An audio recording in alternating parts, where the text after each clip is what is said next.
Aujourd'hui, nous allons faire notre dernière analyse de la simulation.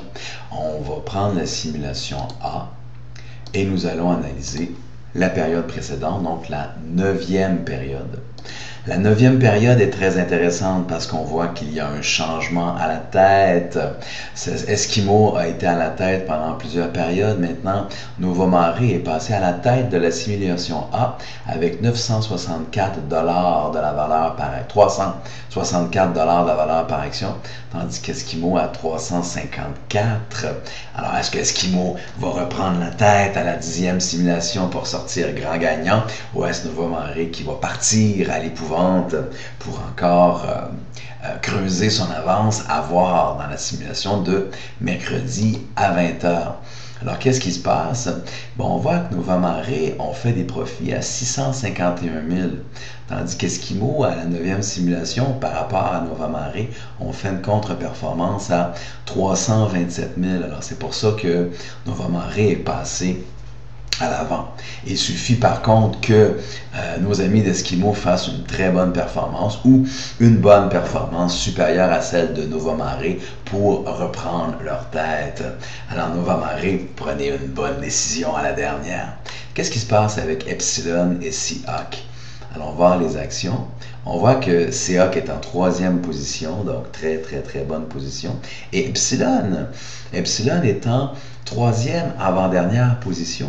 On voit que les profits d'Epsilon ont fait un bond extraordinaire. Donc Epsilon, 2e position de la simulation, tandis que la valeur de l'action d'Epsilon, ils sont en 4e avant-dernière place. Selon moi, si on regarde la position d'Epsilon au 8e semestre, ils ont nécessairement progressé. On voit, non, ils sont toujours en 4e place, mais si, en 4e avant-dernière place. Mais si Epsilon continue à faire une bonne performance, comme ils ont fait à la simulation 9, c'est sûr que la valeur de l'action d'Epsilon va se remettre à monter. Alors, qu'est-ce qui se passe avec Laguna, Expedito et Compaq? Alors, Laguna aussi, si Laguna font une bonne performance à la dernière simulation, ils vont progresser. Compaq, malheureusement, sont en dernière position dans les profits, sont aussi en dernière position dans la valeur de l'action. Compaq, si vous voulez progresser, vous devez faire une bonne 10e position.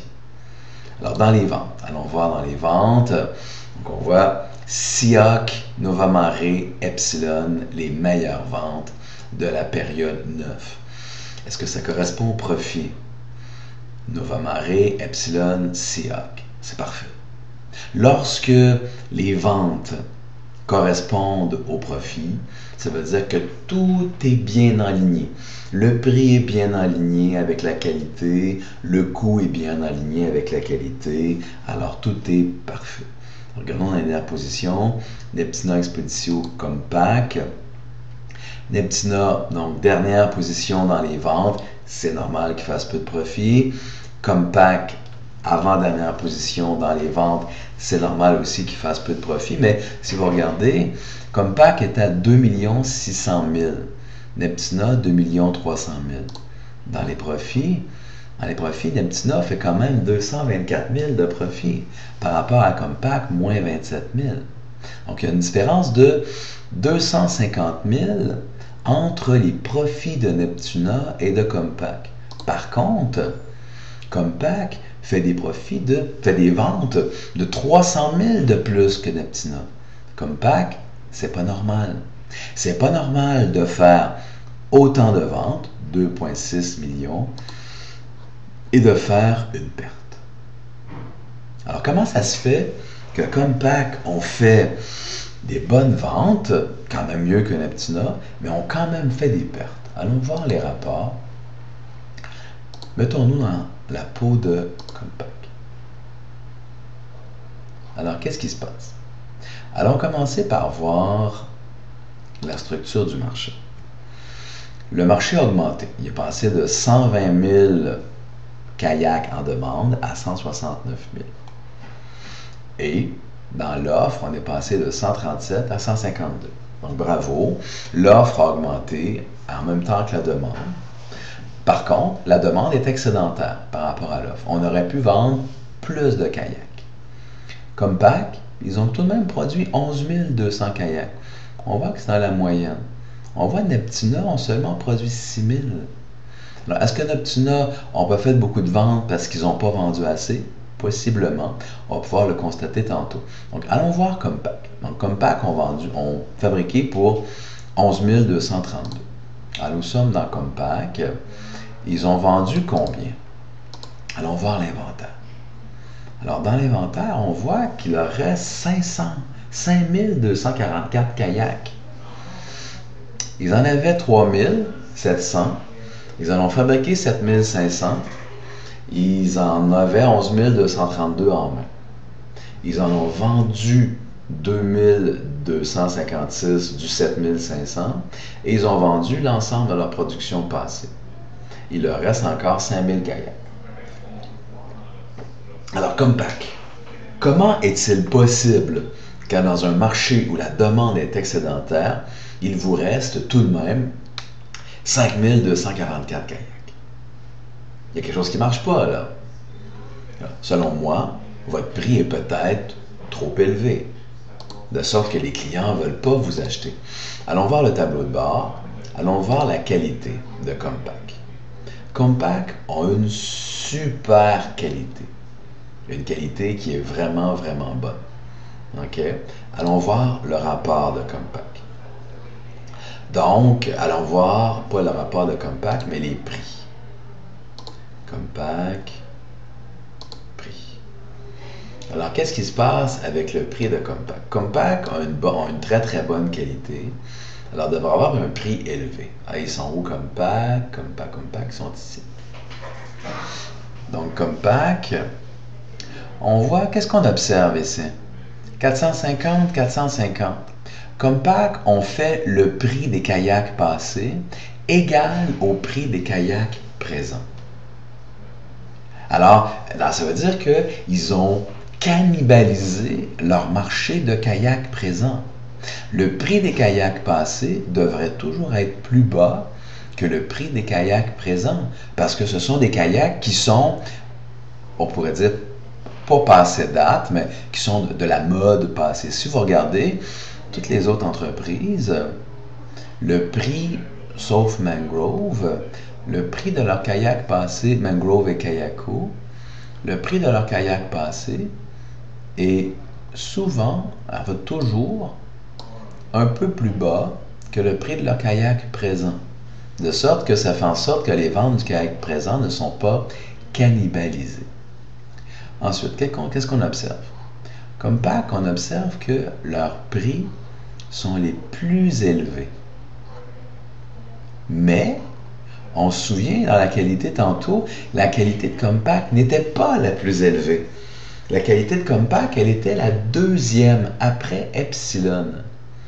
Et on voit que Epsilon a une qualité plus grosse que Compaq et Epsilon a un prix en moyenne plus bas, sauf pour le marché en dollars ici australien. Marché de l'Océanie. Donc, évidemment, si les prix de Compaq sont plus hauts que Epsilon et que Epsilon a une meilleure qualité, bien, les clients vont choisir Epsilon. Et je suis sûr que si on se met dans la peau d'Epsilon et qu'on va voir l'inventaire, oh, il leur reste un peu de stock à Epsilon. Donc, il reste un peu de stock à Epsilon, il reste un peu de stock à Compaq. Pourquoi? Leur prix, est-ce qu'il serait trop élevé? Ils ont monté leur prix, ils ont monté leur prix. Est-ce que peut-être ils ont atteint un prix trop élevé par rapport à la qualité de leur kayak, même si leurs kayaks sont de bonne qualité? Première explication. Deuxième explication, ça serait que ils ont atteint le marché du kayak de qualité. C'est possible qu'il n'y ait plus de marché pour les kayaks de bonne qualité passé un certain seuil. Okay? Donc, il leur reste quand même un peu de stock. Mais Epsilon ont quand même vendu beaucoup, là. 9600 plus 3000, ils sont parmi les meilleures ventes du marché. Donc, ils ont beaucoup fabriqué aussi, là. 11 000 quand il leur restait de 3000. Selon moi, peut-être qu'il leur en reste, peut-être pas parce que leur prix est trop élevé, mais peut-être parce que ils ont écrémé le marché, il ne reste plus rien à vendre dans le marché. Allons voir Compaq, allons voir leur seuil de rentabilité. On voit que le seuil de rentabilité de Compaq est à 6253. Ils en ont vendu 5988. C'est-à-dire qu'il est impossible à Compaq, pour la simulation 9, de faire du profit. Impossible. Allons voir Neptuna. On sait que Neptuna n'a pas fait de grandes ventes, mais ils n'avaient pas beaucoup de production. Allons voir. Ils ont tout vendu. Alors, Neptuna avait un stock de 1200, ils avaient 5000 en production. Ils en avaient 6414 à vendre, ils ont tout vendu. Est-ce que Neptuna aurait pu vendre plus s'ils avaient fabriqué plus et faire donc plus de profit? Ben, probablement. Probablement parce qu'ils ont tout vendu et nous sommes à la 9e simulation dans un marché excédentaire. Donc, possiblement que Neptuna, s'ils avaient vendu plus, s'ils avaient fabriqué plus, auraient vendu plus, tout simplement. Allons voir le classement provincial, où on se classe pour la 9e période. Alors, à la 9e période, on voit qu'on a 59. Il reste de moins en moins d'entreprises, là, évidemment. On est où? On se situe, on voit, on est en 5e, 6e, 7e, 8e, 9e place. Félicitations, les étudiants du Collège Bois de Boulogne. Dans les 10 premières places provinciales, on a 1, 2, 3, 4, 5, 6 entreprises. Génial. Bon, il reste à battre l'Université du Québec à Montréal et Cégep de Granby, mais ça s'en vient. Ce n'est qu'une question de temps. Nous vaincrons. Alors, il reste une simulation à faire. On va voir si le positionnement des équipes va se déplacer d'ici la simulation 10 qui sera mercredi à 20h. Bonne chance pour la dernière simulation.